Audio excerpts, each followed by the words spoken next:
माँ, तुम रो क्यों रही हो? बेटा, तेरे नाना जी की तबीयत बहुत खराब है। हमें जल्दी से गांव जाना होगा। पर माँ, नाना जी को क्या हुआ? ललिता की बात सुनकर छोटा रौनक भी उदास हो गया।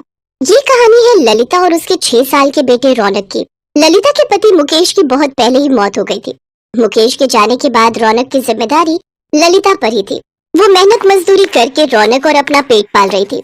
उस दिन ललिता को पता चला कि उसके पिताजी की तबीयत बहुत खराब है और वो अपनी आखिरी सांसें गिन रहे हैं। ये सुनते ही ललिता ने फौरन कुछ कपड़ों की एक पोटली बनाई और रौनक को साथ लेकर रेलवे स्टेशन की तरफ पैदल ही चल पड़ी। माँ, हम ट्रेन से जाएंगे? हाँ बेटा, इस टाइम गांव जाने के लिए कोई बस नहीं मिलेगी, इसीलिए ट्रेन से जाना पड़ेगा। अच्छा सुनो माँ, कुछ खाने को है क्या? बहुत भूख लग रही है।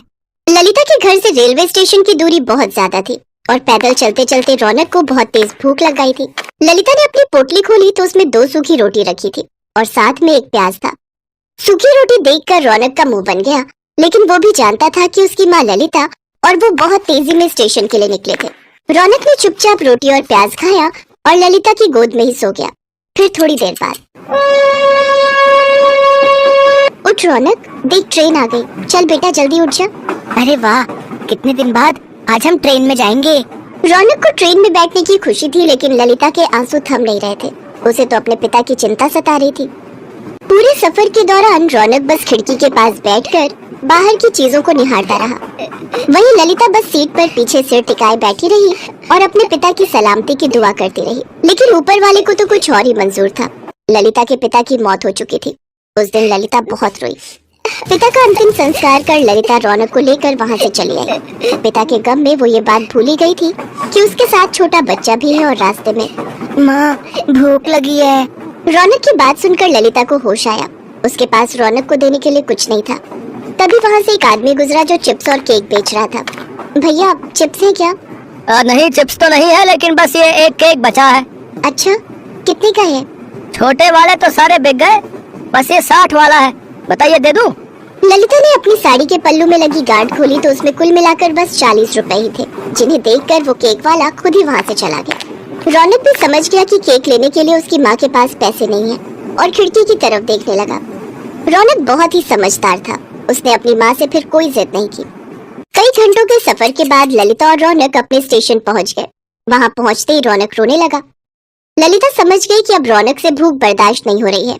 तभी वहाँ एक दुकान से आवाज आई, पूरी सब्जी खा ली है, 20 रुपए में ही है। उस आदमी की आवाज सुनकर ललिता को ऐसा लगा जैसे उसकी मुराद पूरी हो गई। ललिता ने सोचा कि वो 2 आलू पूरी खरीदेगी, एक रौनक खाएगा और एक वो भी खा लेगी। उसने भी तो 2 दिन से कुछ नहीं खाया था। ललिता ने 40 रुपए देकर आलू पूरी खरीदी। वे बहुत थोड़े से आलू और सिर्फ 2 ही पूरियां थी। ये देखकर ललिता ने अपना डिब्बा भी रौनक को दे दिया। रौनक ने पेट भरकर खाना खाया और फिर शाम को। माँ, पेट में बहुत तेज दर्द हो रहा है और 3 बार उल्टी भी हो चुकी है। इतना कहते ही रौनक बेहोश हो गया। ललिता फौरन उसे डॉक्टर के पास लेकर पहुंची तो डॉक्टर ने उसे बताया कि रौनक को फूड पॉइजनिंग हुई है। ललिता को समझते देर नहीं लगी कि ये सब उस आलू पूरी की वजह से हुआ है जो उसने रेलवे स्टेशन से खरीद कर रौनक को खिलाई थी। फिर पूरे 1 हफ्ते बाद जब रौनक की तबीयत में कुछ सुधार हुआ तो उसने अपनी माँ से कहा, माँ, वो आलू पूरी बहुत ही गंदी थी, मैं उसी से बीमार हुआ हूँ। पता नहीं मेरे जैसे और कितने बच्चे बीमार होंगे उन गंदे अंकल की आलू पूरी खाकर। रौनक ने लाख टके की बात कही थी, जिसे सुनकर ललिता सोच में पड़ गई। और फिर थोड़ी देर सोचने के बाद ललिता को उसके जीवन का मकसद मिल गया और नया रोजगार भी। ललिता ने स्टेशन के पास ही अपनी नई झोपड़ी बनाई और वहीं बड़ी सी कढ़ाई रखकर एकदम ताजी आलू की सब्जी और गर्मा गर्म पूरियां तलने लगी। आ जाओ, बस 20 रुपए में 6 पूरी और ढेर सारी सब्जी खा लो। उसकी बनाई आलू पूरी बहुत ही स्वाद बनी थी और सिर्फ 20 रुपए में अब वहाँ हर किसी का पेट भर रहा था। तभी वहाँ एक औरत आई। उसके साथ एक छोटा बच्चा भी था, जिसे देखकर रौनक ने कहा, आराम से खाओ और जितना जी चाहे उतना खाओ। इसे खाकर तुम्हारी तबीयत खराब नहीं होगी, क्योंकि ये आलू पूरी मेरी माँ ने बनाई है, उन गंदे अंकल ने नहीं। मासूम रौनक की बात सुनकर वहाँ खड़े सभी लोग हंसने लगे और सामने खड़ा आदमी अपने बासी आलू पूरी के डिब्बे समेटने लगा। सुमित्रा, क्या बात है, तूने कटहल में इतना तेल भर दिया? रोहन और प्रिया ने सब्जी छुई तक नहीं। मालकिन, मैंने तो रोजाना की तरह ही सब्जी बनाई थी और कटहल को थोड़ा फ्राई करके बनाया था, शायद इसी वजह से तेल दिख रहा होगा। और मिर्च मसाले बिल्कुल भी नहीं डाले खाने में, बिल्कुल फीकी बना दी। ओ सुमित्रा, बात सुन, इसकी बातों को मत सुना कर। तेरे हाथ की सब्जियां बहुत स्वादिष्ट होती हैं। अभी बहू को पका पकाया मिल जाता है ना, इसीलिए उसे काम वालियों की कदर नहीं। जिस दिन तू कभी ना आए, एक फुल्का बनाने भी रसोई में नहीं घुसती। सब खाना बाजार से ऑर्डर होता है। अच्छा सुन, भिंडी की सब्जी रखी है। कल रात ये सब खाना खाने होटल चले गए, किसी ने सब्जी छुई तक नहीं। वैसे क्या बात है, तू थोड़ी परेशान लग रही है। अब तेरे आदमी की तबीयत कैसी है? अभी तो डॉक्टर ने पैर का बहुत खर्च बताया है, पता नहीं कोई रॉड डलेगी तभी ठीक होगा। अच्छा चलती हूँ माता जी।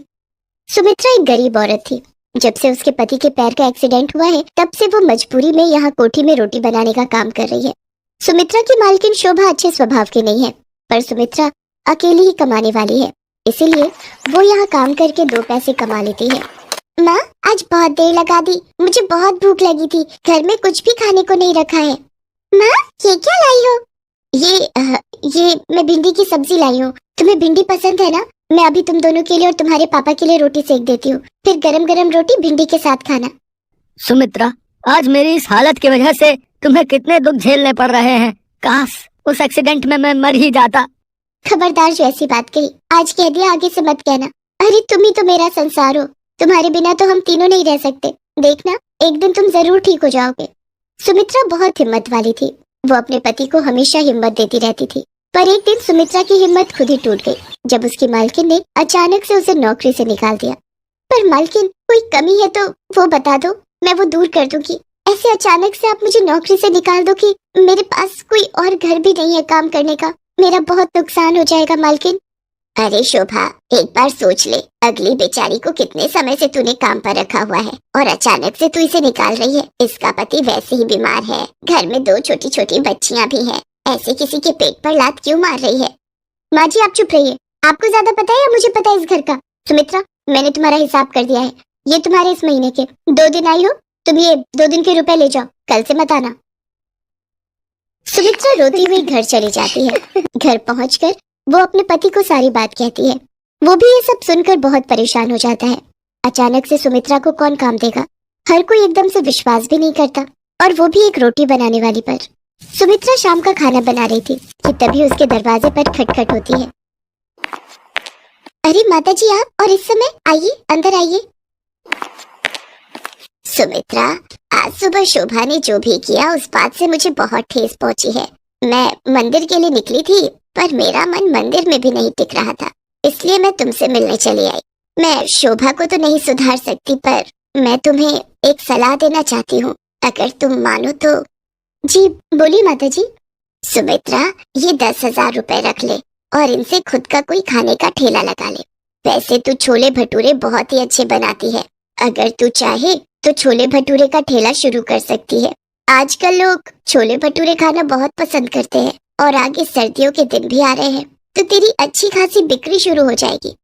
पर माता जी, आप मुझे इतने सारे पैसे दे रही हो, मुझे अच्छा नहीं लग रहा। सुमित्रा, ये पैसे मेरे खुद के हैं, मैंने जोड़े हुए थे, और फिर इन रुपयों की मेरे से ज्यादा तुझे जरूरत है। अब तू देर मत कर, इन रुपयों से जल्दी से छोले भटूरे का ठेला शुरू कर दे, फिर मैं गरम गरम छोले भटूरे खाने आऊंगी। उन रुपयों को देखकर सुमित्रा के मन में हिम्मत जाग जाती है, और वो माताजी को दिल से शुक्रिया करती है। आज मुसीबत की इस घड़ी में माताजी उसके लिए ईश्वर का रूप बनकर आई थी। माताजी की सलाह सुमित्रा और उसके पति को ठीक लगती है, और अगले ही दिन सुमित्रा छोले भटूरे का ठेला लगाने के लिए सारा सामान इकट्ठा कर लेती है, और 2-3 दिन में ही उसका छोले भटूरे का ठेला शुरू हो जाता है। पहले तो कभी नहीं देखा, लगता है बाजार में ये छोले भटूरे वाली नहीं आई है। भैया बहुत ही स्वादिष्ट छोले भटूरे बनाती है, साथ में प्याज, चटनी, अचार और बूंदी का रायता भी 1 प्लेट खाई थी कल मैंने। भैया सचमुच आनंद आ गया बता रहे। अच्छा एक काम करते हैं, 1 प्लेट खा लेते हैं चलकर, गरम गरम है, मजा आ जाएगा। 2 प्लेट छोले भटूरे देना और प्याज और अचार ज्यादा कर देना। ठीक है, अभी देखती हूँ। आप दोनों के लिए भैया जी। हमें भी 1-1 प्लेट छोले भटूरे लगा दो, भटूरे थोड़े करारे देना है। सुमित्रा का छोले भटूरे का ठेला चल पड़ता है, उसमें नया आत्मविश्वास पैदा होता है। धीरे धीरे वो छोले भटूरे के ठेले से अच्छे पैसे कमाने लगती है, और एक छोटी दुकान किराए पर ले लेती है। अब सुमित्रा की छोले भटूरे की दुकान थी, उसके साथ साथ गाजर का हलवा, मूंग की दाल का हलवा, गुलाब जामुन और कुछ मिठाइयाँ भी बेचनी शुरू कर दी थी। सुमित्रा ने काफी अच्छे पैसे कमा लिए थे। एक दिन वो माताजी से मिलने गई। नमस्ते मालकिन, वो माताजी से मिलना था। माँ जी का 15 दिन पहले स्वर्गवास हो गया। शुगर बढ़ गई थी और फिर काफी तबीयत खराब होने की वजह से डॉक्टरों ने जवाब दे दिया था। कुछ काम था माँ जी से, मुझे काम से जाना है, मुझे देर हो रही है। माताजी के गुजरने की खबर सुनकर सुमित्रा की आंखों में आंसू आ जाते हैं।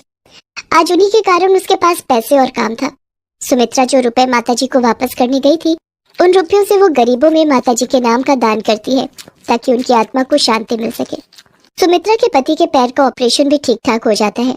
अब दोनों पति पत्नी मिलकर छोले भटूरे की दुकान चलाते थे। पर आज भी सुमित्रा माताजी के एहसान को नहीं भूल पाई थी, इसीलिए वो उनकी याद में महीने में एक दिन छोले भटूरे बनाकर गरीबों में बांटती थी।